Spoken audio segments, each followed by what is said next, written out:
그러므로 여기에 에서와 야곱은 그들 성격이 그들이 가는 길을 선택을 하고 있는 것입니다. 요 뒤에 가면 우리가 잘 알 수 있습니다. 그 해산 기한이 찬적 태 쌍둥이가 있었는데 먼저 나온 자는 붉고 전신이 갑옷 같아서 이름을 에스라요. 에스는 즉 에돔, 붉다는 말인 것입니다.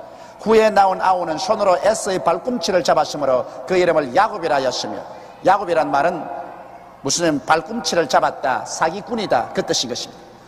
형의 발꿈치, 뒷발꿈치를 잡고 따라 나왔습니다.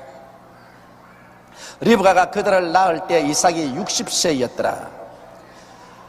그 아이들이 장성함에 에스는 익숙한 사냥꾼인 거로 덜 사람이 되고 야곱은 조용한 사람인 거로 장막에 거하니. 자, 여기에서 달라집니다.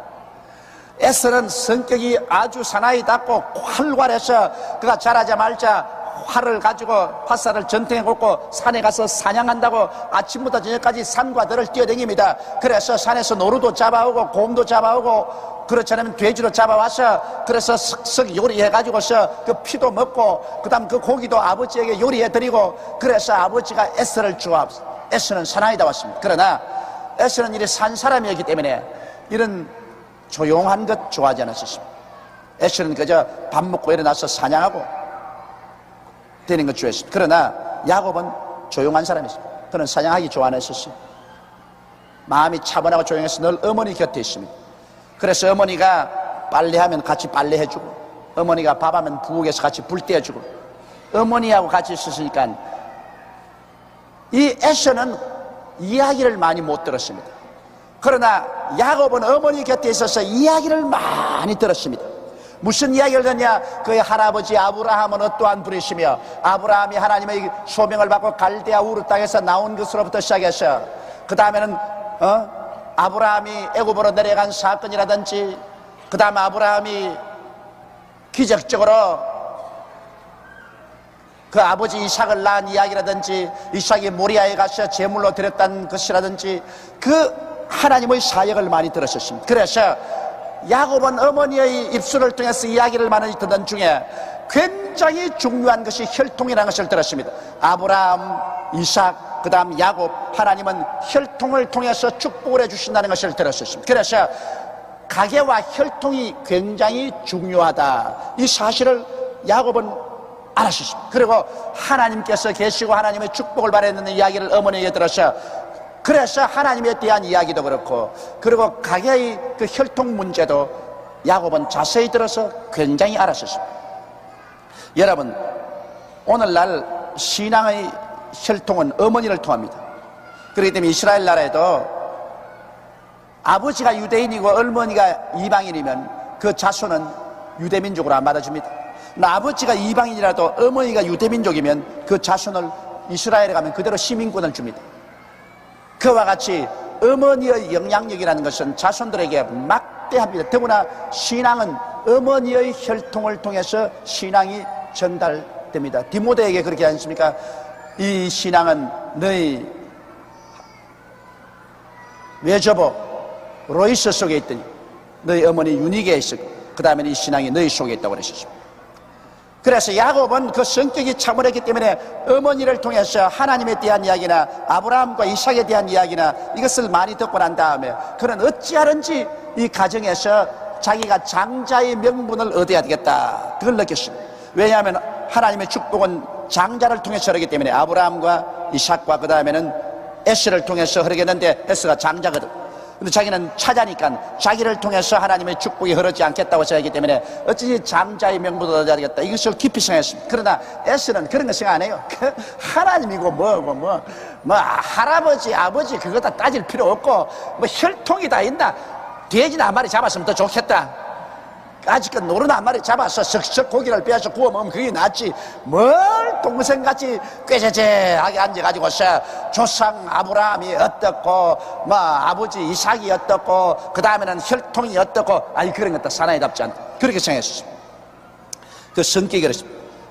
그래서 그 아이들이 장성함에 에스는 익숙한 사냥꾼인 거로 덜 사람이 되고 야곱은 조용한 사람인 거로 장막에 거하니, 이삭은 에스의 사냥한 고기를 좋아하므로 그를 사랑하고 리브가는 야곱을 사랑하였다. 자, 아버지의 사랑을 에스는 받았고 야곱은 어머니 사랑을 받았는데, 여러분 이 세상에 가만히 보면 아버지 사랑을 받는 것보다는 어머니 사랑 받는 게 나아요. 왜냐하면 아버지 사랑을 받은 에스는 아버지의 재산을 상속받지 못했습니다. 어머니의 사랑을 받은 야곱은 아버지의 혈통을 잊게 된 것입니다. 그러면 가정에서 어머니의 영향력이 얼마나 큽니까? 어머니에게 잘못 보였다가는 박살납니다. 아버지에게 아무리 잘못 보여도 어머니가 자꾸 중개를 서면은 아버지 마음이 녹아져 버립니다. 그러나 어머니하고 딱 마음이 틀려놓으면, 어머니가 자꾸 아버지 앞에 가서 자식을 참수하고 뒤틀어 놓으면 그 자식을 도와줄 수가 없어요. 그러므로 어머니의 위치라는 것은 굉장히 중요합니다. 자손들이 어머니를 잘 받들고 어머니에게 잘 보이는 것이 역시 아버지에게 잘 보이는 것과 꼭 한 가지인 것입니다. 어머니 제껴놓고 아버지만 붙잡으면 된다고 하면 그건 아주 박살납니다. 그래서 에스가 어머니 같은 거 필요 없다, 나는 우리 아버지하고 직통한다고 해서 그냥 사냥한 고기를 구워가지고 아버지에게 대접하고 아버지만 좋게 했는데 나중에 어떻게 했습니까? 어머니에게 밑비었다가 박살나버리고 말한 것입니다. 어머니는 자기 좋아하는 야곱을 잘 받들어가지고서 결국에는 자기 남편인 이삭이 야곱을 축복해서 후손이 되게 하도록 혈통을 잇도록 하는 그 일을 어머니가 이루어 놓은 것입니다.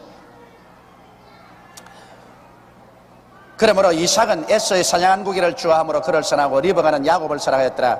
야곱이 죽을 쑤었더니, 야곱이 이제 어머니 도와서 부엌에서 아주 죽을 쑤었어요. 막 콩죽을 쑤은 것입니다. 붉은 죽이니까. 에스가 들에서부터 돌아와서 심히 곤비하여 아주 배가 고프고 기운이 지나니까 야곱에게 이르되, 내가 곤비하니 그 붉은 것을 나로 먹게 하라. 죽 좀 다오. 그러므로 에서의 별명은 에돔이더라. 즉 붉은 것입니다. 야곱이 가로되, 형의 장자의 명분을 오늘날 내게 팔라. 자 보십시오. 늘 마음속에 나가 장자가 못된 것을 원한으로 삼고 있다가 장자가 될 기회를 늘 노리고 있다가 형이 와서 아유 그 팥죽 좀 내게 달라 그러니까 야곱은 그 기회를 노려서 형이 장자의 명분을 내게 팔라. 내가 팥죽 하나 줄 테니까. 그건 야곱은 어머니에게 이야기를 잘 들어서 가문을 존중히 여기고 혈통을 존중히 여기고 있습니다. 그러므로 야곱이 가로되, 형의 장자 명분을 오늘 내게 팔라. 에스가 가로되, 내가 죽게 되었으니 이 장자의 명분이 내게 무엇이 유익하리요? 보십시오. 에스는 전혀 하나님에 대한 두려움이나 아버지와 할아버지의 혈통에 대한 관심이 없습니다. 내가 배고파 죽겠는데 뭐 장자고 차자고 까짓것 그게 내 무슨 소용이 있느냐. 팥죽 한 그릇보다 못하다. 이것이 바로 에서는 육신의 사람이요 야곱은 신앙의 사람인 것을 분별하고 있는 것입니다. 여기에서 에서의 성격과 야곱의 성격이 운명을 결정짓습니다. 야곱은 차분한 성격에 하나님과 가문을 중용히 여겼기 때문에 야곱은 그 성격대로 자기 올바른 선택을 했고, 에서는 육의 사람이라 활기차고 사냥하기를 좋아하고 그러한 하나님이나 가문의 전통을 별로 귀중히 안 여기는 아주 성격이 조밀하지 못하기 때문에 중대한 자기의 장자의 명분을 팥죽 한 그릇에 팔아버리고 말한 것입니다. 야곱이 가로되, 오늘날 내게 맹세하라. 에스가 맹세하고 장자의 명분을 야곱에게 판지라. 팔아도 너무 허무하게 팔았습니다. 팥죽 한 그릇에 그냥 거대한 하나님의 축복을 팔아버렸습니다. 그런 하나님의 이름을 들어서 맹세를 하고 나의 장자의 명분을 내 동생 야곱에게 주노라. 그러한 다음 팥죽 한 그릇 받아서 얼씨구나 좋다고 먹었어. 세상에 이런 바보 천치가 되어 있습니다. 여러분, 우리 인생에 하나님이 주시는 축복을 우리가 간단히 인생을 결정을 잘못해서 팥죽 한 그릇에 팝니다. 돈 때문에 하나님이 주신 축복을 팔기도 하고, 지위 때문에, 세상의 지위 때문에 하나님이 주신 축복을 팔기도 하고, 자기 마음의 교만 때문에 하나님이 주신 축복을 팔아버리기도 하고, 일시적인 성급한 기분 때문에 하나님이 주신 중요한 축복을 팔아버리기도 하는 것입니다. 나는 30년의 목회 가운데 많은 주의 종들이 선택을 잘못함으로 그 일생을 파멸에 처하게 하는 것을 수없이 보았습니다. 나는 하나님께 감사한 것은, 제가 잘나서 그런 게 아니라 내가 하나님께 감사한 것은 저는 선택을 잘했습니다. 정말 지금 30년 목회 속에 내가 선택을 잘못할 수 있는 길이 많았는데 선택을 잘했습니다. 제가 머리에 뚜렷이 들어가는 것은 불광동에서 개척을 하고서 교인이 한참 모일 때 그때 돈 라이스 목사라는 분이 오셨습니다. 돈 라이스 목사라는 분이 오셔서 개척교회는 그 어려운 가운데 천막 치고 가만히 깔고 거기에서 목회하는 저에게 와서 일주일 동안 집회를 해주고 난 다음에 그때 한참 월남 전쟁이 일어나서 월남이 괴로울 때였었습니다. 날 보고 같이 월남에 가자 그랬었습니다. 월남에 가서 그 월남 전민들을 위해서 복음을 전도하고 선교사가 되라. 그런데 내가 개척교회 때 하도 괴로웠어. 배도 고프고 춥고 그리고 내 장차 희망이 없는 것 같아요. 천막 치고 가만히 위에 앉아가 내가 뭘 합니까? 그래 내 앞날이 아주 내가 월남 선교사로 가기로 결심했습니다. 그때 우리 개척교회 교인들이 한 100여 명 되었는데 그래서 내가 강단에서 가지고서 나는 돈 라이스 목사님과 함께 월남으로 떠나겠다. 그런데 우리 교회 그때 그 가난하고 헐벗은 그 빈민굴에 있는 교인들이 교회에 남아서 참 저와 운명 공동체로 살았습니다. 막 우리 교인들이 전부 다 들고 나서 막 돈 라이스 목사님을 보고 나가라고 왜 우리 와서 우리 전도사 빼앗아가려고. 지금도 기억이 납니다. 이제 천국 간 빌립 그 후에 장로가 되셨는데 그분이 우리 교회 그때 남자 집사로셨는데 아예 그냥 와가지고서 뭐 이놈의 호재이 목사 뭐 이런 게 와가지고서 우리 전도사를 빼앗아가려고 하는 걸 말이죠. 그러면서 대항하러 했습니다. 그런데 제가 그때 내가 월남으로 따라가겠다는 것은 월남의 사명이 있어 그런 것이 아니라 너무 춥고 배고프고 환경이 어려우니까 피해보고자 싶은 마음이 생겼어. 월남에 가면 좋은 수가 있을랑가 싶어가지고서 그래 월남을 가려고. 그런데 교인들이 막 땅을 치고 울고 기도를 하고 하는데 내가 가만히 기도를 해보니까 안 되겠어요. 월남 가는 것이 하나님 뜻이 아닌 것 같았습니다.